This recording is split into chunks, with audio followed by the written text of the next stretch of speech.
and that to duck Golovkin the way they've been doing it demeans Canelo, makes no sense at all. If you did that fight, and even if Canelo lost the fight, he would lose it bravely, and he wouldn't hurt himself with his fan base.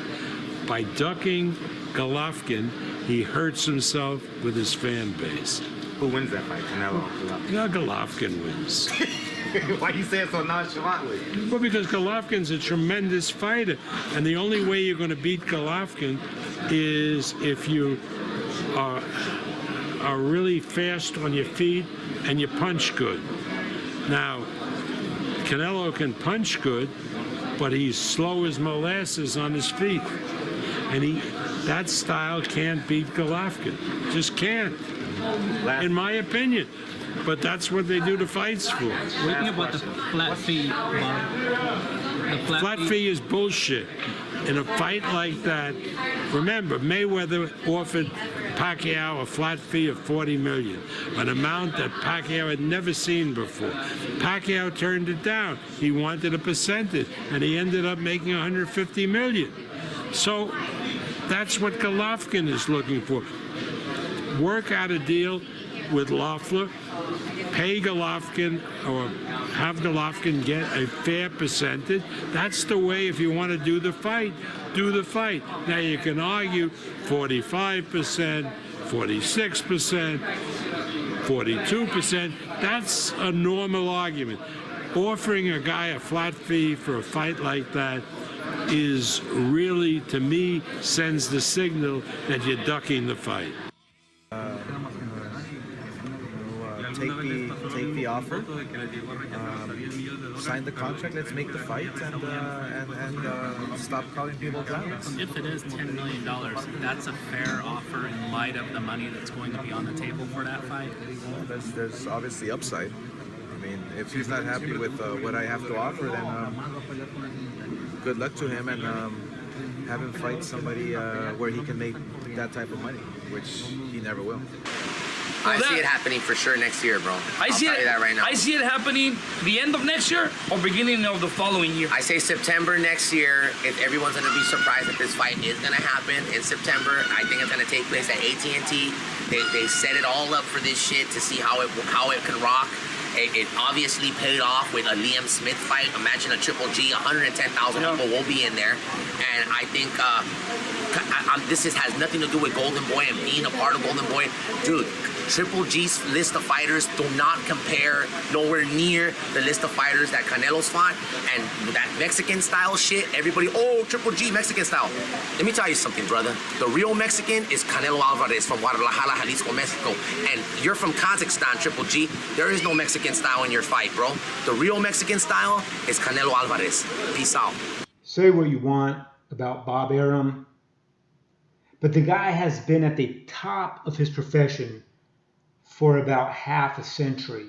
Now, I'm not saying I would ever enter into a contract with the guy, but I do give him credit for dominating for the past 50 years. Now, although Bob is, what is he, like 84, 85 years old, he still seems really in touch with what's going on in boxing. He sees how De La Hoya is doing more damage to Canelo's career than he is doing good. I mean, Canelo may never be able to live down his coughing up the WBC middleweight belt without even putting up a fight.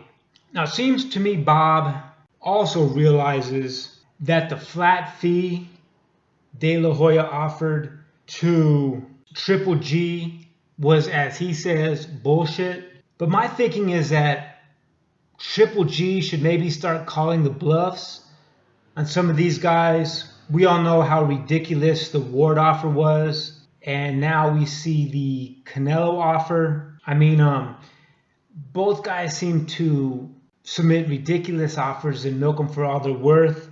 But the Canelo offer could possibly enable Triple G a very lucrative rematch. I mean, if Triple G were to lose, he would never get a rematch, even if it was written into the contract, unless Canelo was able to just school him. But realistically, GGG would beat Canelo, then possibly get a rematch where he would be the one in charge.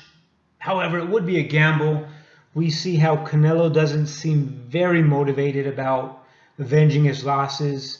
We've never seen him actually pursue a rematch with Mayweather. And it's quite possible if he loses soundly to Triple G, he wouldn't try and avenge that loss. But as far as this fight goes, I honestly don't think Oscar will ever allow Triple G to get what he's worth. I mean, the $10 million offer was one that, for all practical purposes, it was 100% certainty that it would be declined by Team Triple G. And like I just said, Oscar's milking it for everything it's worth. Anyway, I just liked how Bob is putting a lot of pressure on De La Hoya.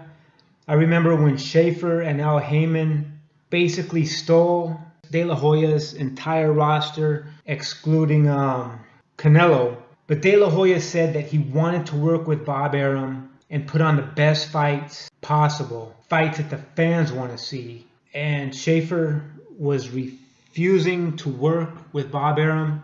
But this situation sheds a little light on everything. I know Bob takes a lot of heat, and I'm saying I do not know if I would ever really want to get into contract or do any business with him, but as far as the existing promoters, at least the U.S. promoters, he seems like the one that's definitely willing to put on the best fights. It's definitely not Oscar, and most certainly not Al Heyman. I know he's labeled an advisor, but he definitely isn't putting on the best fights. Anyway, just my thoughts. Hope you guys are doing well. Take care.